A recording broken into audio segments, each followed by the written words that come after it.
বাস্তবতা হলো ওই আগের জৌলুসে এখন ছাত্রদেরকে শাসন করতে যায় কিন্তু হুজুর খায়। এখন ছাত্রদেরকে একটা কথা বললে আরেকবার চিন্তা করতে হবে যে না জানি আর রিয়েক্ট কি হবে। এখন আমরা এই টাইম পাস করতেছি, আজকে জামিয়ার মতো ছাত্রদেরকেও আমরা শক্ত করে আর কথা বলতে পারি না। এই সব শহর আমাদের হারিয়ে যাচ্ছে এবং এর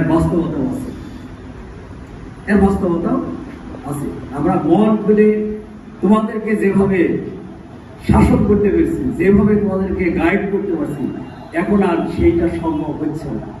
এজন্য তোমাদের কাছে অবশ্যই দোয়া প্রত্যাশী।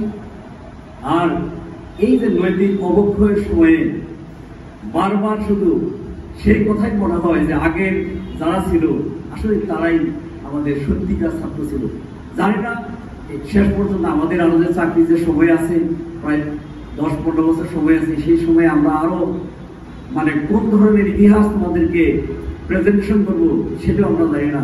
বাট বর্তমান যুগ বলে দিচ্ছে যে সামনে আরো 1-2 বছর পরে, আরো 5 বছর পরে, আরো 10 বছর পরে হয়তো এই কমপ্লিট না করে ইচ্ছাকৃত ভাবে রিটায়ারমেন্টে যেতে হবে, এটি হয়তো আসতে পারে।